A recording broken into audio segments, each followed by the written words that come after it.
Welcome back to the Deep Dive. Today, we've got a stack of source material that I think completely flips the script on how we look at the body, consciousness, and, well, our entire lives. It really does. We are diving into something called paradigm play, a livable rhythm. And this is all built around the work outlined by Alison McLean. And the sources are so clear about this. It's not another method. It's definitely not a curriculum you have to master. It's a livable rhythm. A livable rhythm. Okay. That's a crucial starting point, because if it's not a method, then what is it? Our whole mission today is to distill the core framework here. Right. Which basically says that your body, your consciousness, your environment, they are all constantly in this state of coherence. They're communicating all the time, but through subtle signals, not just big, loud symptoms. And that moves everything away from force, away from intervention, and more toward, I guess, gentleness and recognition. It's a very different feel. It is. So we're looking at how energy, biology, awareness, all of it co-creates our reality as this single, unified system. And if you're going to hold on to one single principle today, it should be this. It's foundational. When the field realigns, the body follows. Okay, let's unpack that right away, the field, because that's the centerpiece. Mm-hmm. When we say the field, we're not just talking about, someone's aura or something vague like that. No, not at all. Think of the field as the operating system. It's the whole environment where all this communication is happening. Okay. So if you're trying to fix a software glitch, let's say a physical symptom, by only messing with the screen display, you're missing the root code. You're missing the source of the problem. Exactly. This model says the symptom is just the final output. If you adjust the coherence, that underlying frequency or story, the physical structure, it has no choice but to shift back into alignment. It's all about deep recognition, not forceful intervention. That sounds like such a departure from just fighting symptoms. Yeah. So let's start with what the sources describe as the physical cost of holding back. Yeah. They contrast freedom of expression with suffocating the soul. What does that kind of authentic expression actually look like here? Well, freedom of expression, as it's defined here, it's deeply gentle. It's not about being loud or, dramatic. Not a performance. No. It's the quiet permission to let what is true just move through the system. And the moment you grant that permission, the physical response is immediate. It's profound. What happens? Your breath deepens, your shoulders soften, they literally lower. The body just releases the compression it was using to hold that truth in. That's a feeling I think everyone can relate to. That relief you didn't even know you needed until it's gone. But the opposite, suffocating the soul, that sounds much more subtle than just like an emotional breakdown.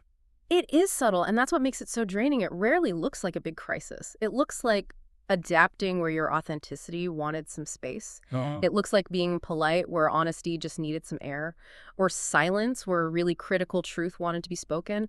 That contraction, it's a quiet, continuous suppression that just compresses your entire field. So expression opens you up, feels expansive. Suppression tightens and compresses the field. And the source material offers this really profound way out of it, saying that when that compression is simply witnessed, without judgment, without needing to rebel against it, it just naturally loosens. And that is the core of the gentleness here. You don't have to fight it. You don't have to justify why you were holding it in the first place. You just have to seal it. You just have to allow that truth to be seen. And this whole framework, it invites you, the listener, into that self-reflection immediately. It asks these quiet, powerful questions. Like what? Like, where in your daily life do you hold back words or feelings or truth just to keep the peace? And what specifically does your body feel like in those moments? Is it tight? Is your breathing shallow? Do you feel physically smaller? It brings us right back to our own somatic intelligence. Instantly. And that groundwork leads us right to the paradigm play model itself. So if we're moving away from force, how do we actually start this internal shift? What's the sequence? The change sequence is defined with this radical simplicity. It goes, shift the story, soften the body, dissolve the burden, return to coherence. That's the path back to ease. It's the walk back to ease, and it's walked with clarity, which is why it can bypass a lot of the confusion and emotional processing that often comes with other approaches. Okay, but this brings up what is, I think, the most contentious claim, which is the speed of this change. The sources suggest shifts that once took years can now happen in days or hours. That sounds incredible, but honestly, a little too good to be true. compared to how long and difficult trauma work can be. And that's a critical question. It really is, and it speaks to the huge difference in approach. How so? Traditional methods, they often require this deep, linear processing of the content. You revisit the narrative, you reframe the details, you emotionally integrate it all. That takes time. A lot of time. A lot of time. Paradigm play focuses on shifting the context, the field itself. If your system is operating in fear, it's going to manifest pain. But if you suddenly return the system to coherence, to its true underlying frequency, the body's response is immediate. It's like flipping a switch. So instead of chipping away at a huge, severe manifestation, you're addressing the whisper of the signal that started it all. Exactly. Things that used to show up as severe now show up as whispers. Because the system is actually responsive and alert, the body stops needing to shout because you finally started listening to its conversational tone. So the intervention goes from being this heroic struggle, A fix. to being a simple, honest dialogue. The body prefers dialogue. It prefers conversation over intervention. That's why healing comes from matching the frequency, not overpowering the symptom. It's less force, more resonance. More resonance. That explains the claim that the body speaks metaphor first, biology second. Can you expand on that? Give us a concrete example of how a narrative turns into a physical problem.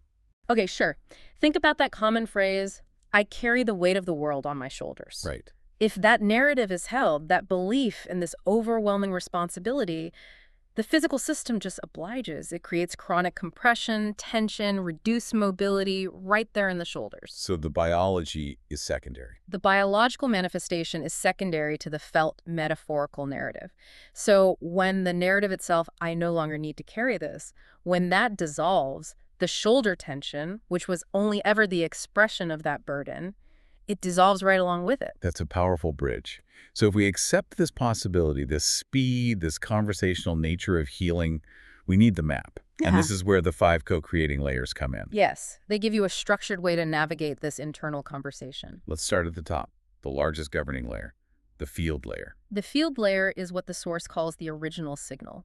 If the body is in pain or has a severe symptom, we don't start there. We start by asking, what message is this body broadcasting? We have to reframe the body not as broken, but as a broadcaster. A broadcaster, exactly. The symptoms are just metaphors, and the metaphors are the messengers. And the power here is in how simple those metaphors can be. Yeah. Can you give us a few examples of those signals? Sure, think about common issues. Chronic shoulder tension. The signal is almost always, release the roll. Deep tension in your hips or your knees, the signal is often, move forward, or let go of past supports. Problems with hearing or ears. Listen. Listen. And the crucial part is, once you, the listener, actually receive and recognize that message, the symptom has served its purpose, and it softens immediately. So that recognition at the field layer then leads us down into the second layer, the emotional layer, which is where we find the held story. This is the translation part. The core idea is that nothing in the system is fundamentally wrong. It's just being held. Okay. That shoulder tension we talked about. In the emotional layer, it's not a pathology. It's a specific burden or responsibility that's been internalized. So this layer is about finding the right words. It's about release vocabulary. It's about consciously granting permission. It's that simple narrative shift, I no longer need to carry this. And that's when the density dissolves instantly, because the narrative is just being seen rather than believed. So it's the belief that gives it persistence. Okay, moving from the story in the emotional layer down to the somatic layer, we treat the body as consciousness itself. How is the body different from a machine in this framework? Well, the machine analogy just completely fails here. A machine needs to be fixed, usually with force. The body, as consciousness, responds to tone, to relationship. So it's listening. It's always listening. The tissue is receptive, cells listen to language, and the fascia, it holds emotional memory. It's like the storage bank for all our past contractions. The source defines pain here so simply as compression of meaning. Compression of meaning. Wow, that's powerful. How does that change the approach to pain relief? Well, since healing is relational, not mechanical, gentleness actually works faster than force. If pain is a sign of compression, trying to force it open with more effort just causes the body to defend itself even harder. So you meet it with curiosity. You meet it with curiosity, not concern. Yeah. You ask, what is this compression holding? Instead of, how do I make this stop? That shift in tone is everything. That clarity really helps ground this next layer, the energetic layer. The source calls it the dissolver. This is where things can get a bit abstract for people. If it's not a chemical, what is this symbolic solvent actually doing? The dissolver is the non-physical act of release. It's powered by the intention that you set in the emotional and somatic layers. It's clearing out the emotional residue. It's softening what they call the identity load. The identity load. Yeah, the part of you that believes you must be the carrier or the adapter or the martyr. The dissolver just returns the whole system to neutral by dissolving what's no longer needed. And what about the tools sometimes associated with this, like meditation or breath work? Are they the dissolver? No, and the source is clear on this. Those tools are just mirrors of intention. They reflect the commitment you already made to shift the story.